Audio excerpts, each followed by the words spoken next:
गण गणपते नमः। आज सभी को तिलकुट चौथ की बहुत बहुत शुभकामनाएं। तो आज हम सुनेंगे तिलकुट चौथ की कहानी। वैसे तो कहानी बहुत है, लेकिन उनमें से ही एक कहानी है।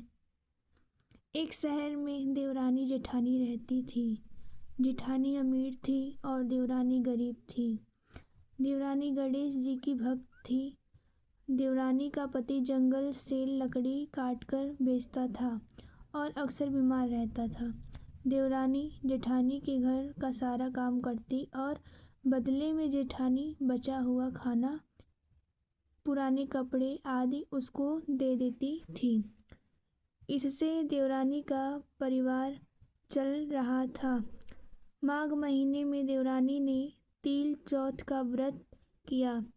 तिल व गुड़ लाकर तिलकुट्टा बनाया। पूजा करके तिल चौथ की कथा सुनी और तिलकुट्टा छीके में रख दिया और सोचा कि चांद उगने पर पहले तिलकुट्टा खाएगी और उसके बाद ही कुछ खाएगी। कथा सुनकर वह जेठानी के यहाँ चली गई। खाना बनाकर जेठानी के बच्चों से खाना खाने को कहा तो बच्चे बोले, माँ ने व्रत किया है और माँ भूखी है। जब माँ खाना खाएगी हम भी तभी खाएंगे। जेठ जी को खाना खाने को कहा तो जेठ जी बोले, मैं अकेला नहीं खाऊंगा। जब चांद निकलेगा तब सब खाएंगे, तभी मैं भी खाऊंगा। जेठानी ने उसी कहा कि आज तो किसी ने भी अभी तक खाना नहीं खाया, तुम्हें कैसे दे दूँ? तुम सुबह सवेरे ही बचा हुआ खाना ले जाना। देवरानी के घर पर पति बच्चे सब आस लगाए बैठे थे कि आज तो त्योहार है, इसलिए कुछ पकवान आदि खाने को मिलेगा। परंतु जब बच्चों को पता चला कि आज तो रोटी भी नहीं मिलेगी तो बच्चे रोने लगे। उसके पति को भी बहुत गुस्सा आया। कहने लगा, सारा दिन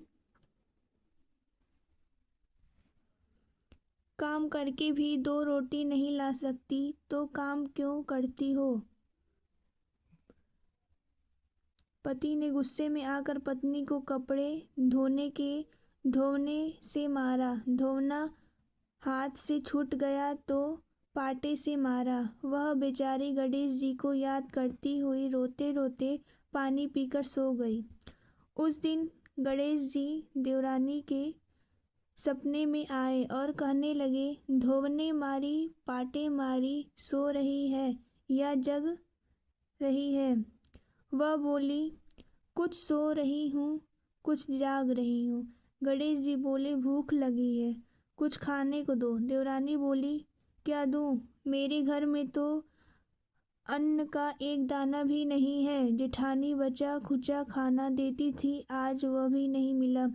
पूजा का बचा हुआ तिलकुट्टा छीके में पड़ा है, वही खा लो।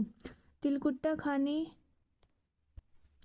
के बाद गणेश जी बोले, धोने मारी पाटे मारी, निमटाई लगी है, कहाँ निमटे?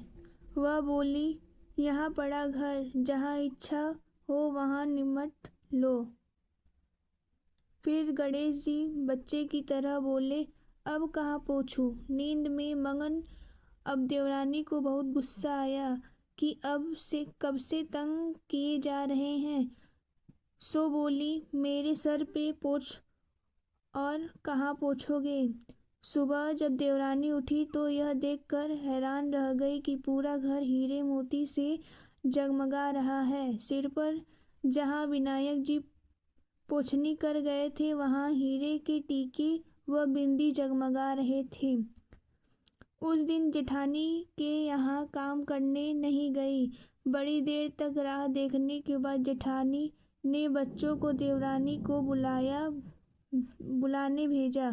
जेठानी ने सोचा, कल खाना नहीं दिया, इसलिए शायद देवरानी बुरा मान गई है। बच्चे बुलाने गए और बोले, चाची चलो, माँ ने बुलाया है, सारा काम पड़ा है। देवरानी जवाब दी, अब उसकी ज़रूरत नहीं है, घर में सब भरपूर है। गणेश जी के आशीष से। बच्चों ने घर जाकर माँ को बताया कि चाची का तो पूरा घर हीरे मोतियों से जगमगा रहा है। जेठानी दौड़ती हुई देवरानी के पास आई और पूछा कि यह सब हुआ कैसे। देवरानी ने उसके साथ जो हुआ वो सब कह डाला। घर लौटकर जेठानी अपने पति से कहा कि आप मुझे धोने और पाटे से मारो। उसका पति बोला कि भली मानस, मैंने कभी तुम पर हाथ भी नहीं उठाया, मैं तुम्हें धोने और पाटे से कैसे मार सकता हूँ। वह नहीं मानी और जिद करने लगी। मजबूरन पति को उसे मारना पड़ा। उसने ढेर सारा घी डालकर चूरमा बनाया और छीके में रखकर सो गई। रात को चौथ विनायक जी सपने में आए। कहने लगे, भूख लगी है, क्या खाऊं। जेठानी ने कहा, हे गणेश जी महाराज, मेरी देवरानी के यहाँ तो आपने सूखा तिलकुट्टा खाया था। मैंने तो झड़ते घी का चूरमा बनाकर आपके लिए छीके में रखा है। फल और मेवे भी रखे हैं, जो चाहे खा लीजिए। बाल स्वरूप गणेश जी बोले, अब निपटे कहाँ। जेठानी बोली, उसके यहाँ तो टूटी फूटी झोपड़ी थी, मेरे यहाँ तो कंचन के महल हैं, जहाँ चाहो निपटो। फिर गणेश जी ने पूछा, अब पोछूं कहाँ। जेठानी बोली, मेरे ललाट पर बड़ी सी बिंदी लगाकर पोंछ लो। धन की भूखी जेठानी सुबह बहुत जल्दी उठ गई। सोचा घर हीरे जवाहरात से भर चुका होगा, पर देखा तो पूरे घर में गंदगी फैली हुई थी। तेज बदबू आ रही थी। उसके सिर पर भी बहुत सी गंदगी लगी हुई थी। उसने कहा, हे गणेश जी महाराज, यह आपने क्या किया। मुझसे रूठे और देवरानी पर टूटे। जेठानी ने घर और की सफाई करने की बहुत ही कोशिश करी, परंतु गंदगी और ज़्यादा फैलती गई। जेठानी के पति को मालूम चला तो वह भी बहुत गुस्सा हुआ और बोला, तेरे पास इतना सब कुछ था, फिर भी तेरा मन नहीं भरा। परेशान होकर चौथ के गणेश जी से मदद की विनती करने लगी। गणेश जी ने कहा, देवरानी से जलन के कारण तूने जो किया था यह उसी का फल है। अब तू अपने धन में से आधा उसे दे देगी, तभी यह सब साफ होगा।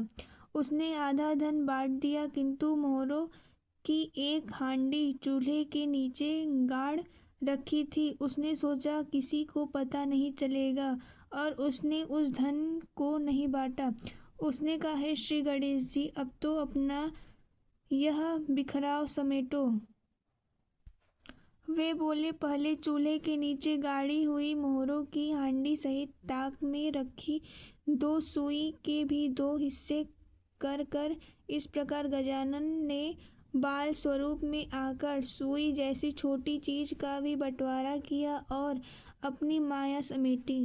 हे श्री गणेश जी महाराज, जैसी आपने देवरानी पर कृपा की, वैसे सब पर कृपा करना।